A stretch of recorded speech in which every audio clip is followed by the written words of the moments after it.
tinatanong ko kasi yung mga katanungan ito, Colonel Garma, dahil lumalabas po sa mga testimonya ng ilang saksi na kayo po ang tinuturo bilang nag-uutos or namumuno ng operasyon sa pagpatay ng Chinese nationals sa Dapicol. Not just 1 or 2, 3. 3 sinumpang salaysay point to you as the mastermind behind this. I do not understand the facts of the case. Mr. Chair,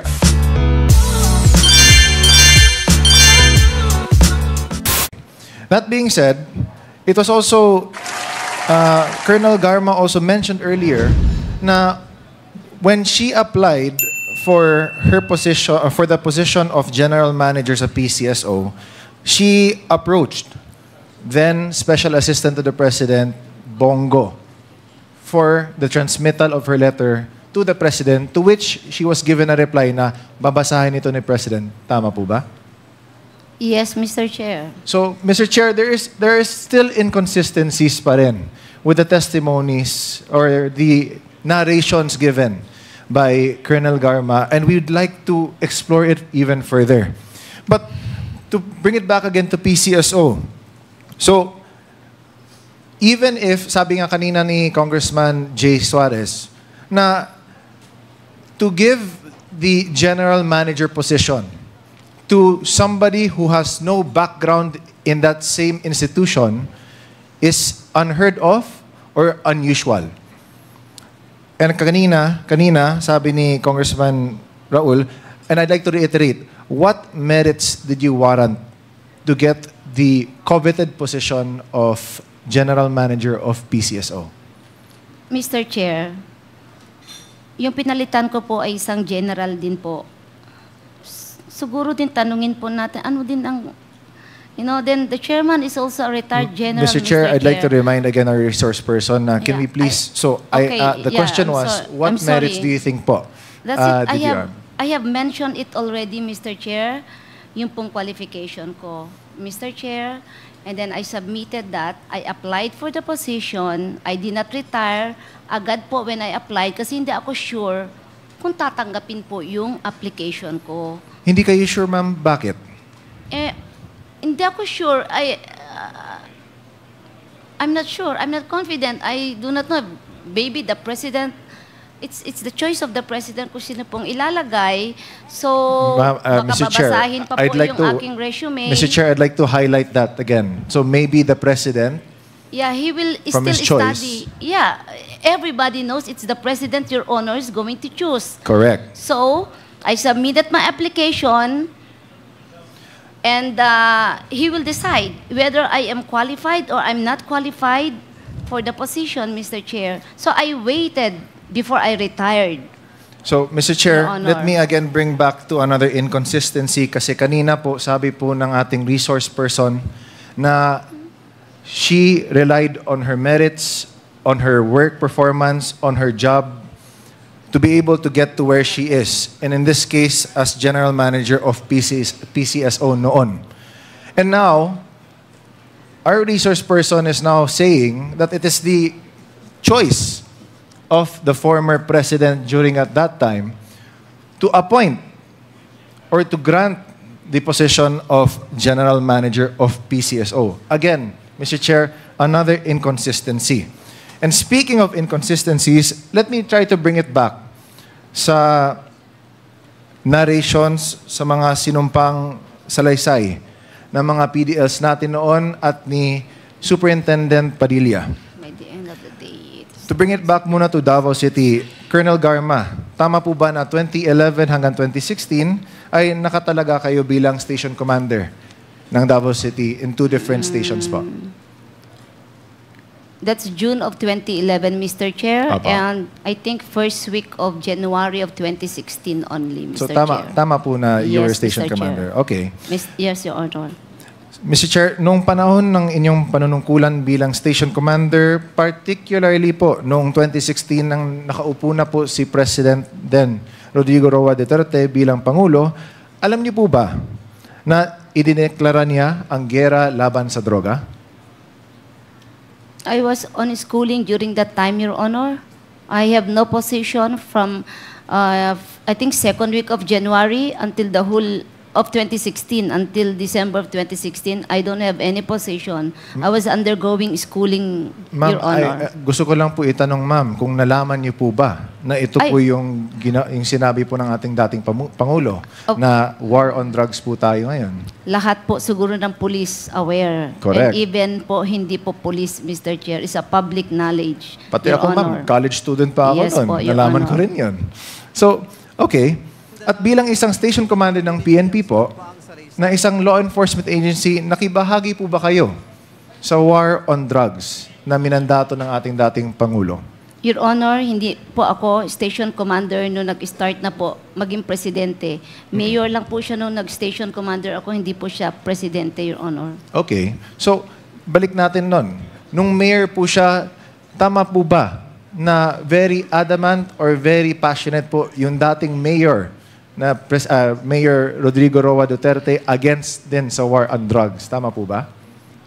Nung mayor po siya. We do not use the word war on drugs Sige po. during Okay. those times, Mr. Chair, Anti-drug Your Honor. campaign, anti-drug operations, tama po ba? Yes, Your Honor. Okay. So, aware din po kayo na yun talaga yung naging top priority of then Mayor and now former President Rodrigo Roa Duterte. Tama po ba? That was his campaign slogan, Your Honor, yes. Correct. So, okay.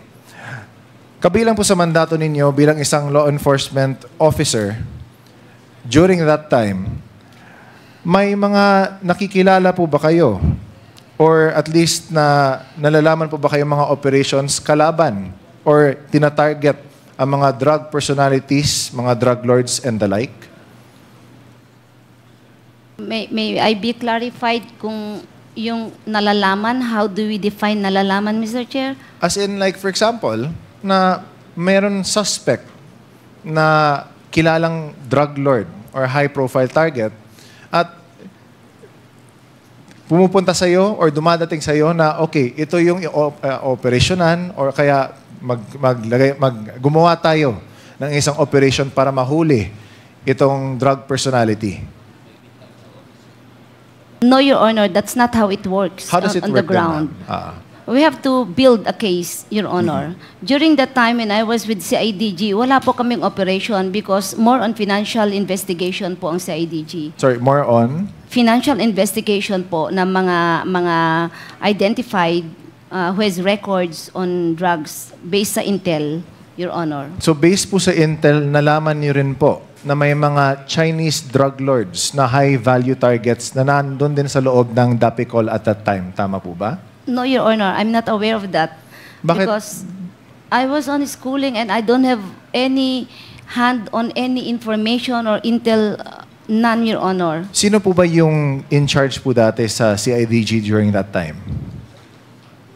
I think during 2016? 2016, there is a two regional chief of CIDG noong 2016 po, Your Honor. Okay. Can you name both? I think it's Colonel Pernito, sir. I cannot.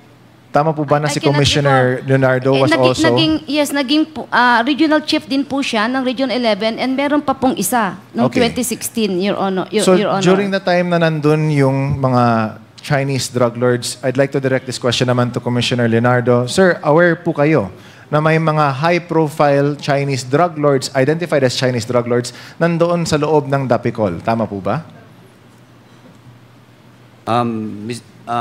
Hindi particular po dun sa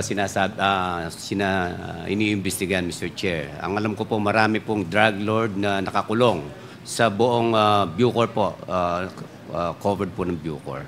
Okay. Thank you, Mr. Chair.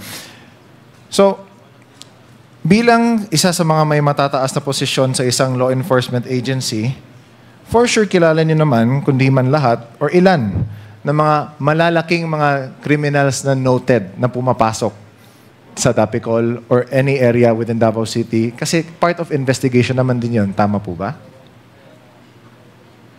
Hindi po kami ni-inform kung Okay.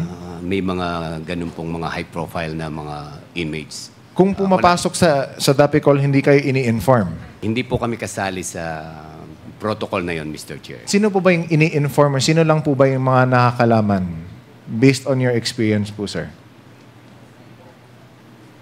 Sa tingin niyo lang po. Tungkol po sa... May I be clarified, Mr. Chair? Yung sa pagpasok po ng mga high value or mga very In the notable. PICOL, Mr. Chair. Po? In the PICOL po. Yes po. In the Opo. PICOL po, wala po kaming business. Sila lang po yung nakakalam, mga taga-the PICOL lang po, Mr. Chair. Would you agree with me, Mr. Chair, that si Superintendent Padilla would know na may mga high value targets na pumapasok sa DAPICOL?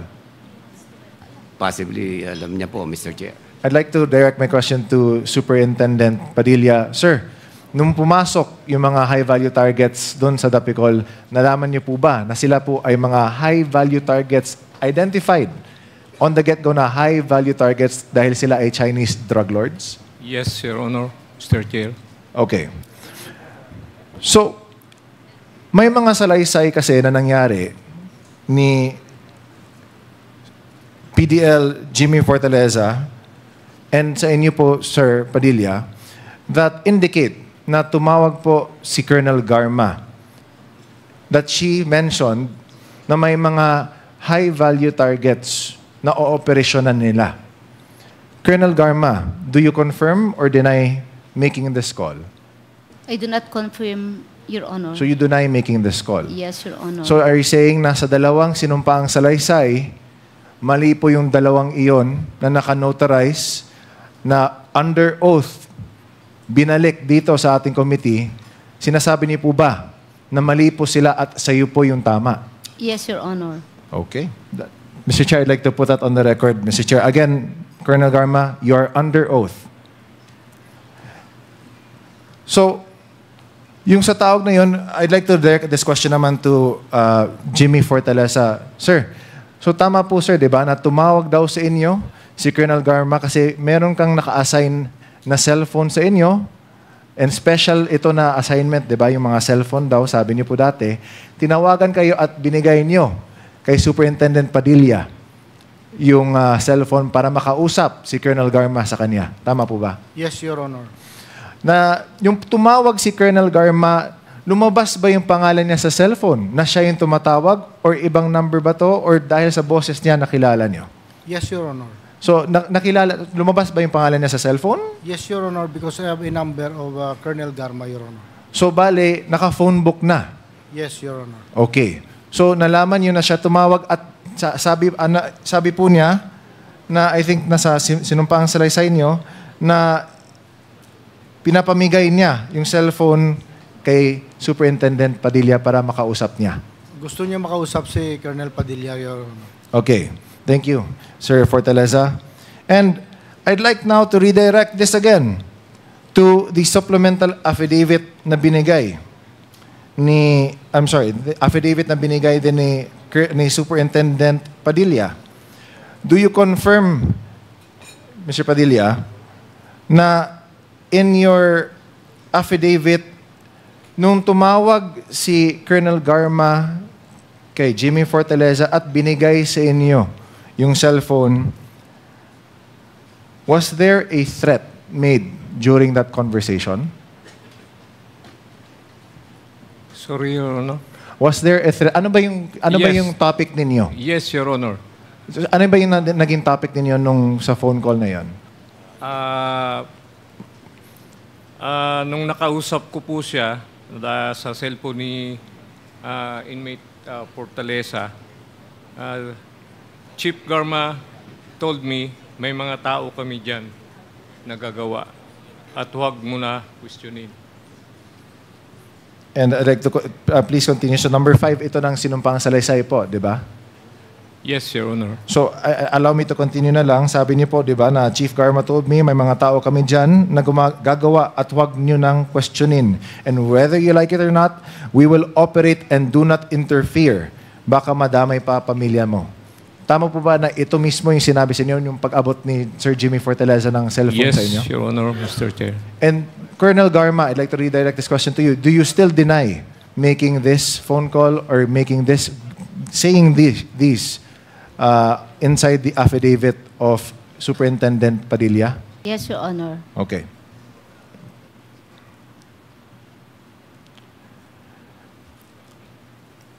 Hypothetical question lang po, Colonel Garma.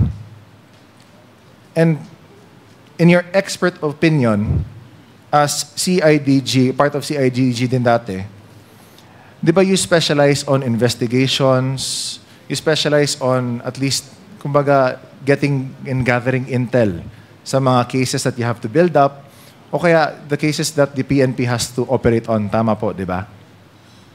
Yes, Your Honor. Okay. Hypothetical question lang po. Kung may isasagawang operasyon sa loob ng piitan to gather information, kailangan po ba ng participation or approval ng warden para magawa itong operation na ito? Hypothetical lang po, based on your expert opinion po. Kailangan po ba? Is it, Mr. Chair? Okay. Kailangan po ba It depends. ng approval or cooperation ng warden? Yes, Your Honor. Okay. So, if, for example, yung operasyon naman na iyon is to further charge or to kill anybody inside the penal colony, kailangan po ba ito ng approval or cooperation ng warden? That is a illegal activity, Your Honor. I don't even want to give my opinion on that because it's illegal. Correct. Pero, so, bawal ito. Pero kung for example lang, again ma'am, hypothetical, may isang kriminal na gustong pumatay ng isang tao, na isang target niya sa loob ng penal colony. Kung nakikisawsaw ang warden, magagawa ba ito o hindi? What do you, If the warden... I cannot give my opinion on a matter that is illegal, Mr. Chair. Ma'am, you are decorated. You are in the Yes, CIG, Mr. Chair. Yes, Your CIDG, Honor. which means that these kinds of investigations are no stranger to you. You would know, to be able to solve a case and to investigate it well, kailangan nyo rin na you have to think in the minds also of the criminals din para malaman mo kung ano yung next move nila. So are you saying, ma'am, na despite your expert opinion, you cannot give us Mr. Chair, an opinion regarding this? It depends on the facts of the case, Mr. Chair. So, ma'am, I do not understand the facts of the case. Mr. Chair, I'd like to reiterate. I'd like to reiterate. We're trying to speak hypotheses muna, ma'am. Yes, Mr. Chair. So what? Kung may gustong pumatay ng isang inmate at nakikisawsaw or alam ng warden at binabawal niya, magagawa ba yung pagpatay? Yes or no? Everything is possible, Mr. Chair. Yes or no po, ma'am? Everything is possible, Mr. Chair. Okay. So is it also possible na para maging very successful yung pagpatay ng 3 Chinese nationals, na kailangan dapat na hindi makisawsaw or hindi dapat involved yung warden or mag-back out yung warden para smooth yung operation sa pagpatay ng 3 Chinese nationals noon? Your Honor, everything is possible, Nangyari Your na Honor. po ito, ma'am. Which means na in order for that operation to be successful, kailangan dapat na mag-back out yung warden. Pero dahil kasi hindi siya nag-back out, kailangan dapat ng other methods of force, such as threats or bribes.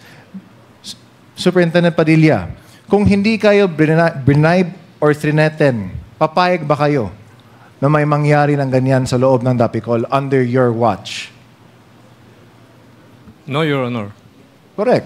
Kasi yung pangalan nyo, yung lulutaw as the person responsible. So, Mr. Chair, I'd like to point out, Mr. Chair, na there are very many inconsistencies again. The reason why na we brought out the hypotheticals po is because na in order for an operation this complex to happen, there are many moving parts na kailangan dapat mangyari. And one critical part that has to happen is that dapat hindi involved or dapat there is the omission of the then Warden Superintendent Padilla for that operation to be very successful.